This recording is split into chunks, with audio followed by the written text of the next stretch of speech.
Diba? Dito na sa Mountain Brew. Mukha namang may space. Kape-kape tayo ngayon dito. Alrighty.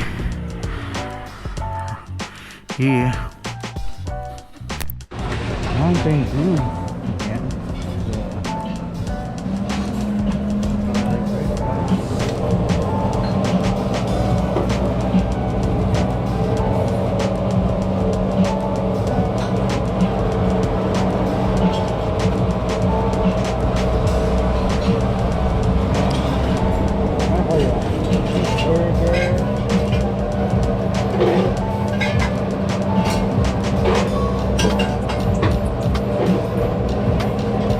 Isang ice caramel macchiato.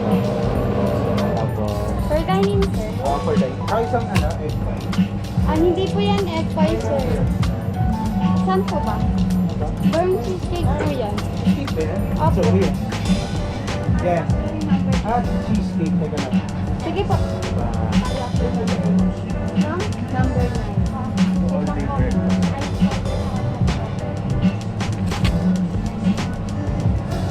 Omelette.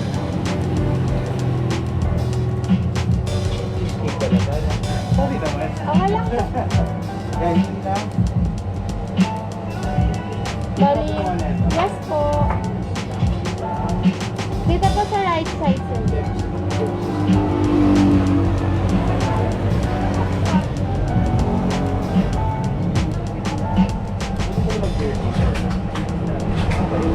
Bali, one ice caramel macchiato. Oh, mga kabog, so pauwi na ako. Yan, tatapusin na natin yung video dito. Nakaraos tayo na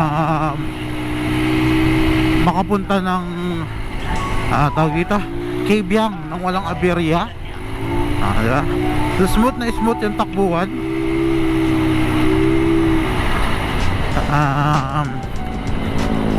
Yan, happy ako parating ng Kabyang to, walang aberya. Yan, eto kasi testingan ko yung Kabyang pag maglo long ride, para dapat bago mag long ride may testing mo na yung motor pa Kabyang.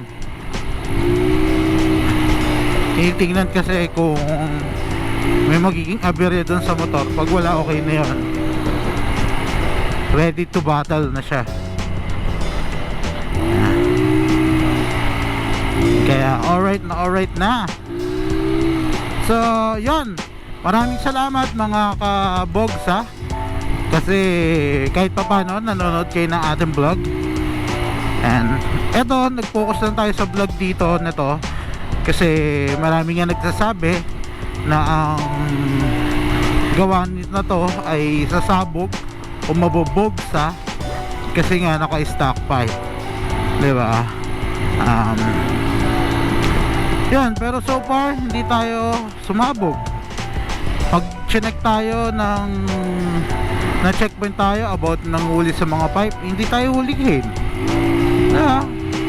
Wala tayong kaso, wala sila may kakaso sa atin, diba? Usually kasi yun lang yung alam ng kalimitan ng mga enforcer, lalo na yung gusto talaga lamang lang sa kapwa. Yun, kaya so far okay na ako dito. Yung power, syempre tama naman kayo, yung sabi nyo medyo sakal, kaya nga hindi siya pwede sa mga racing at boy top speed. Yan, may potential pa yung makina natin, pero in open pipe, and aminado naman kami dyan na malilesen ng onte yung power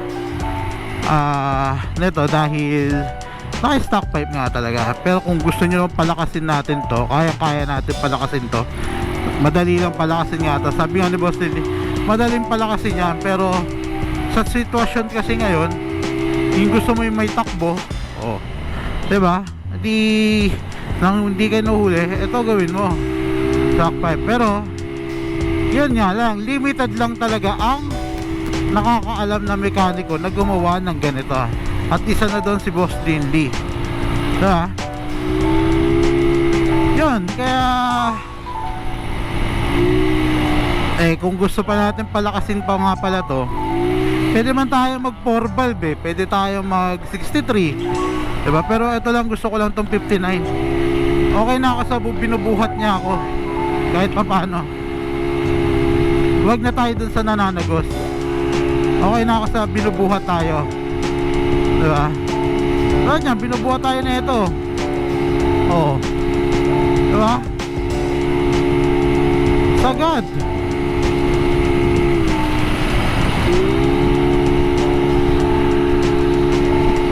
Tignan natin yung sagad.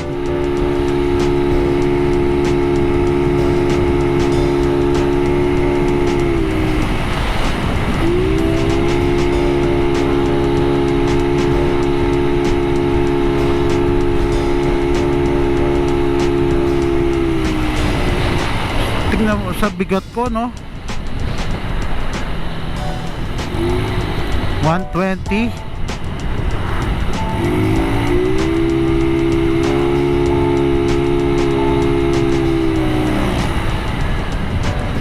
Stock 5, Lodi. Ano, 4 band ba natin to? Ano yung stock 5? Ayoko, masyado ng malakas yan. Tsaka kulang tayo sa budget. Oh, pag in-sponsoran, puta, walang problema sa akin, no? Yung stock 5 natin talaga yung 4 band na yun. Kaso pag bumirit talaga ako, naririnig yung karburador medyo umiilag yung ano nasa harapan. Siguro akala malaking motor o super loaded, nakakadaya, diba?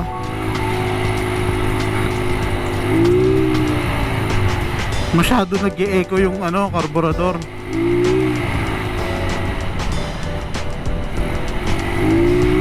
So, paano mga kabogsa?